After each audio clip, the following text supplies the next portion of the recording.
Alah,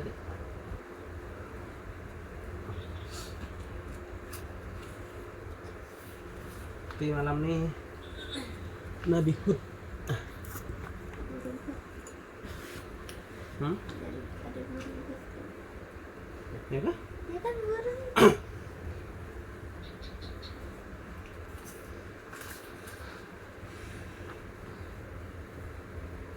Assalamualaikum Alina Akrab. Berdua ke sana. Bismillahirrahmanirrahim. Udah sudah dengar? Kisah Nabi Hud alaihissalam. Kaum Ad. Adik bisa bacain. Dari baca nih aku. Nabi Hud alaihissalam adalah putra Sam bin Nuh. Jadi ia adalah cucu Nabi Nuh alaihissalam. Nabi Nuh alaihissalam diutus ke tengah-tengah kaumnya yang sangat durhaka. Mereka adalah suku Ad yang berbadan kuat dan besar. Suku Ad bertempat tinggal di sebelah utara Hadramaut, Yaman Selatan. Kaum Ad dikaruniai tanah yang subur lengkap dengan sarana irigasi yang baik. Air seolah memancar dari segenap penjuru untuk menyirami dan menyuburkan tanah pertanian dan perkebunan mereka. Berkat karunia Allah ini, mereka hidup makmur. Mereka dapat membangun tempat tinggal yang indah dan megah, bangunan-bangunan dan istana-istana yang mewah. Kecenderungan manusia selalu lalai. Bila kemakmuran dan kemewahan sudah tercapai, mereka lupa diri dan hanya memperturutkan hawa nafsunya yang tak kenal puas. Mereka lupa akan penciptanya. Mereka lupa bersyukur. Bukan Allah yang mereka sembah, tetapi berhala-berhala yang mereka buat dengan Samud, Sada, dan Al-Haba.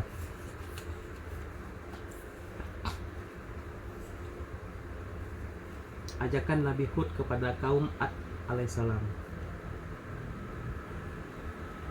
Kaum Ad AS, tahu alaihissalam kan kalian nyebutnya tuh. Tapi jadi besar namanya. Gila deh. Nabi Hud adalah seorang yang berlapang dada, berbudi tinggi, pengasih, penyantun, dan sabar, namun cerdas dan tegas. Karena kesesatan kaumnya yang semakin menjadi-jadi, Nabi Hud alaihissalam menyeru mereka untuk menyembah Allah dan meninggalkan sesembahan berhala dan batu. Allah berfirman, "Dan kami telah mengutus kepada kaum Ad saudara mereka, Hud. Ia berkata, hai kaumku, sembahlah Allah. Sekali-kali tidak ada Tuhan bagimu selainnya. Maka mengapa kamu tidak bertakwa kepadanya?" Surat Al-A'raf 65. Tuh kan? Nanti kamu bosan. Dengan penuh ikhlas dan sabar, Nabi Hud alaihissalam menyeru umatnya. Dengan penuh ikhlas dan sabar, Nabi Hud alaihissalam menyeru umatnya yang telah sesat. Wahai kaumku, kalian telah menempuh jalan yang keliru dan sesat. Batu-batu berhala yang kalian sembah tidak bisa berbuat apa-apa, tidak mampu memberikan kebaikan maupun kemalaratan. Hanya Allah yang pantas kita sembah. Dialah yang memberi rizki berlimpah ruah sehingga kalian dapat hidup makmur di muka bumi ini. Allah yang menghidupkan kita dan mematikan kita. Ingatlah, Allah akan menghidupkan kita kembali di akhirat guna mempertanggungjawabkan perbuatan kita di muka bumi ini. Siapa yang beramal baik akan mendapat pahala surga yang penuh dengan kenikmatan. Sebaliknya, siapa yang berbuat jahat dan kemaksiatan akan menerima siksa dan penghinaan. Ajakan Nabi Hud ini malah dilecehkan oleh kaumnya. Mereka berkata, mana bisa orang yang mati akan dihidupkan kembali? Itu hanya omong kosong dan bualanmu saja. Orang hidup hanya sekali. Susah senang ya hanya di muka bumi ini. Kalau sudah mati sudah tidak ada urusan lagi.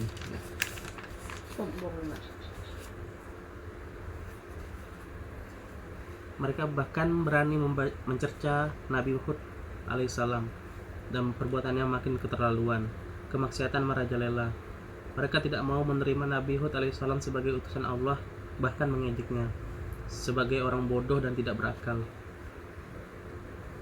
Kisah tentang perilaku kaum Ad terhadap Nabi Hud alaihissalam dan ajakannya untuk beriman dan beribadah kepada Allah serta bersyukur kepadanya terdapat pada Al-Quran surat Asy-Syu'ara ayat 123 sampai 138. Azab bagi kaum Ad. Allah menurunkan azab atas kedurhakaan mereka. Bangsa Ad kemudian ditimpa musim kemarau panjang selama 3 tahun. Tak ada setetes hujan sama sekali. Rusaklah lahan pertanian dan perkebunan yang mereka banggakan selama ini. Bahaya kelaparan mengancam di mana-mana. Dalam keadaan demikian, Nabi Hud masih berkenan memberikan peringatan kepada kaumnya dan menyeru mereka agar segera bertaubat. Allah berfirman, Nabi Hud alaihissalam berkata, "Hai kaumku, mohonlah ampun kepada Tuhanmu, lalu bertobatlah kepadanya. Niscaya Dia menurunkan hujan yang sangat deras atasmu, dan Dia akan menambahkan kekuatan kepada kekuatanmu, dan janganlah kamu berpaling dengan berbuat dosa." Karena hebatnya keingkaran kaum Ad terhadap ajaran Nabi Hud alaihissalam, maka jatuhlah keputusan Allah atas mereka. Bagaimana gagah beraninya manusia di muka bumi ini. Apabila datang siksaan Allah, maka semuanya pun akan binasa seketika itu. Tiba-tiba terlihat di langit awan yang hitam terbentang panjang. Semua mata penduduk melihat ke atas. Maka berkatalah mereka yang ingkar, "Lihatlah awan itu. Sebentar lagi hujan akan turun untuk menyiram tanah dan tanaman-tanaman kita, dan memberi minum kepada binatang-binatang ternak kita."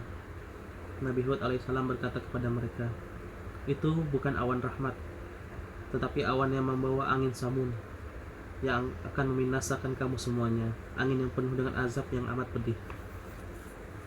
Kok Nabi Hud ini diingat apa? Apa mana ceritanya? Kemudian mulailah angin berhembus dengan dahsyat. Binatang-binatang ternak mereka berhamburan keluar dan terbang di bawah angin.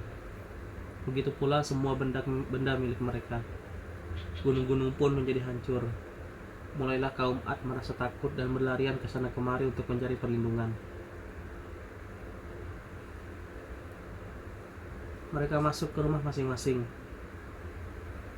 Selama 8 hari, 7 malam, angin siksaan itu bertiup hebat, sehingga kaum Ad roboh bergelimpangan dan mati seperti pohon-pohon yang tumbang. Allah berfirman, Enggak, jangan lagi. adapun kaum Ad, mereka telah dibinasakan dengan angin yang sangat dingin, lagi amat kencang, yang Allah menimpakan angin itu kepada mereka selama 7 malam dan 8 hari terus menerus. Maka kamu lihat kaum Ad pada waktu itu mati bergelimpangan seakan-akan mereka tunggul-tunggul pohon kurma yang telah kosong atau lapuk. Maka kamu tidak melihat seorang pun yang tinggal di antara mereka. Surat Al-Kahf 6-8. Sementara itu Nabi Hud alaihissalam beserta pengikutnya yang beriman berada di dalam keselamatan. Allah subhanahu wa ta'ala berfirman, "Dan tatkala datang azab kami selamatkan Hud dan orang-orang beriman bersama dia dengan rahmat dari kami, dan kami selamatkan pula mereka di akhirat dari azab yang berat." Surat Hud 58. Pelajaran yang dapat diambil dari kisah Nabi Hud alaihissalam, Allah Maha Kuasa atas segala sesuatu. Bila Allah hendak menurunkan bencana kepada suatu kaum, tidak ada seorang pun yang dapat menghalangi.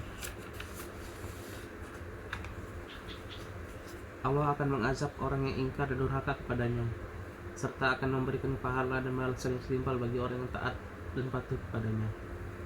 Kekayaan dan kekuasaan hendaknya tidak membuat kita lupa pada Allah, bahkan memacu kita untuk semakin dekat dengan Allah. Terus saja, habiskan nih. Lima. Nabi selanjutnya Nabi Salih alaihissalam. Tahu ada Nabi Salih? Ini Saleh, ini Saleh. Nabi Saleh.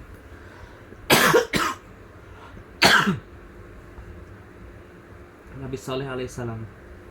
adalah putra Ubaid bin Jabir bin Samud. Lah hidunglah.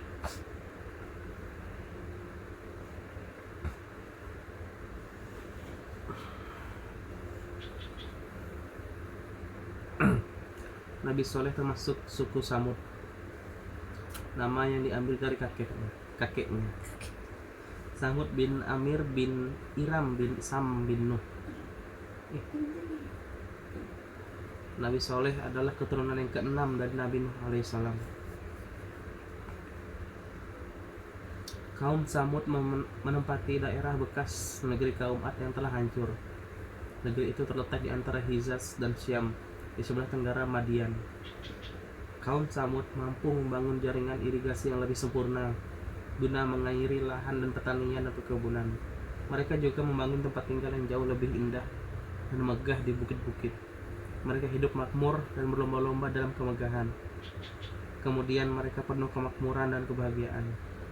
Tetapi mereka adalah penyembah berhala seperti halnya kaum Ad. Karena mereka berperangai buruk dan berbuat jahat, sombong dan congkak atas dirinya. Nabi Soleh menyuruh kaumnya yaitu kaum Samud supaya mereka menyembah Allah Subhanahu wa taala yang esa dan tidak menyekutukannya dengan yang lain. Nabi Soleh menjelaskan kepada kaum Samud bahwa Allah yang menghidupkan dan mematikan, melimpahkan rahmat dan karunia-Nya kepada mereka. Maka kaum Samud berbakti dan bertobat kepada Allah atas segala dosa mereka. Karena sesungguhnya Allah itu Maha Pengasih dan Penyayang, serta mengabulkan doa setiap orang yang beriman. Allah Subhanahu wa taala menerangkan dengan firman-Nya, dan kepada Samud kami utus saudara mereka Soleh. Soleh berkata, hai kaumku, sembahlah Allah, sekali-kali tiada bagimu Tuhan selain Dia.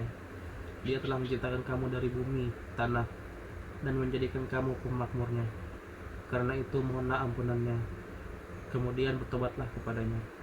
Sesungguhnya Tuhanku amat dekat rahmat-Nya, lagi memperkenankan doa hamba-Nya. Surat Hud 61. Seruan-seruan Nabi Soleh ini ternyata tidak dihiraukan oleh kaum Samud. Bahkan mereka mendustakannya dan menganggapnya sebagai pembual belaka. Bagi Nabi Soleh, dakwah adalah tugasnya. Ia tidak mengharapkan upah dari kaumnya. Ia hanya menyampaikan risalah yang sudah menjadi tugasnya.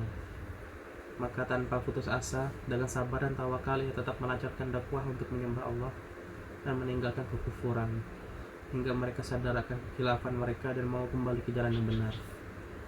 Mukjizat Nabi Soleh alaihissalam. Jika Nabi Soleh giat melaksanakan dakwah, sebagian kaum Samud yang tidak percaya dengan Nabi Soleh juga giat berusaha untuk memalingkan perhatian umat dari Nabi Soleh. Mereka mencari berbagai upaya agar Nabi Soleh diremehkan seluruh bangsa Samud. Pada suatu hari, kaum Samud menemui Nabi Soleh. Mereka berkata, hai Soleh, kalau engkau memang benar seorang Nabi, maka datangkanlah suatu keajaiban. Jika engkau tidak bisa mengeluarkan mukjizat, berarti kau seorang pembohong. Menghadapi tuntutan demikian, tak ada jalan bagi Nabi Soleh kecuali memohon kepada Allah agar memberikan mukjizat kepadanya. Kepada setiap rasulnya, Allah Subhanahu wa taala memberikan keistimewaan berupa mukjizat sebagai hujah atas kebenaran risalah yang dibawanya. Demikian juga Nabi Soleh alaihissalam. Berarti rasul ini kan ya? Sudah. Rasul Nabi kan ada yang Nabi. Mukjizat Nabi Soleh alaihissalam adalah ia dapat mengeluarkan seekor unta betina dari sebuah batu besar di balik bukit. Unta itu mengeluarkan air susu yang dapat diminum oleh banyak orang. Nabi Soleh alaihissalam berpesan kepada kaumnya agar jangan mengganggu unta itu, atau akan datang azab Allah menimpa kaum Samud. Tetapi karena durhaka dan tak percaya, kaum Samud kemudian mengusik unta tersebut. Peringatan Nabi Soleh alaihissalam tidak mereka hiraukan. Tindakan mereka akhirnya amat keterlaluan. Mereka berani menyembelih unta itu. Setelah itu, mereka datang kepada Nabi Soleh seraya berkata, jika benar engkau utusan Allah, buktikan janjimu bahwa azab Allah akan datang. Allah berfirman, orang-orang yang menyombongkan diri mereka, sesungguhnya kami adalah orang yang tidak percaya kepada apa yang kamu imani itu. Kemudian mereka sembelih unta betina itu, dan mereka berlaku angkuh terhadap perintah Allah, perintah Tuhan. Dan mereka berkata, "Hai Soleh, datangkanlah apa yang kamu ancamkan itu kepada kami, jika betul kamu termasuk orang-orang yang diutus Allah."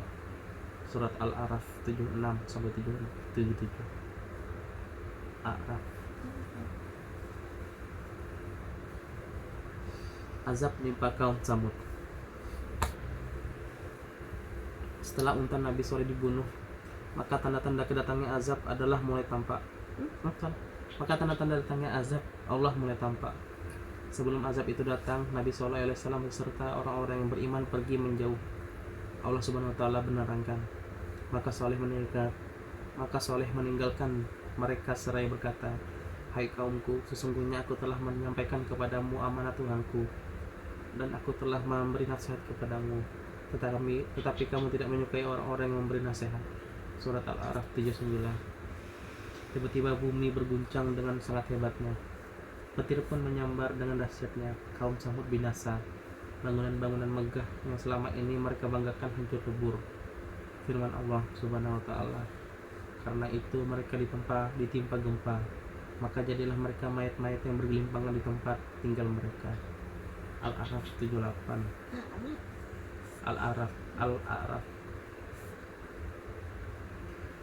Nabi Soleh berhijrah. Azab Allah Subhanahu wa taala telah menghancurkan negeri Samud. Nabi Soleh alaihissalam kemudian pindah ke negeri Hadramaut. Menurut riwayat, mereka yang terlepas dari azab Allah Subhanahu wa taala itu berjumlah 120 orang. Mereka hidup di tempat yang baru sampai ajal datang. Nabi Soleh alaihissalam. Kekayaan kemakmuran hidup hendaknya tidak membuat kita lalai dan mengingat Allah.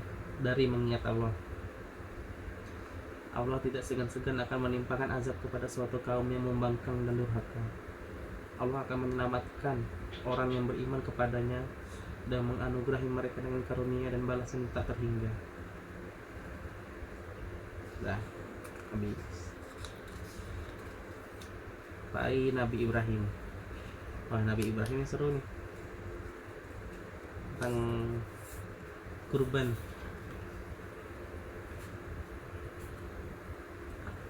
Assalamualaikum akrab alina.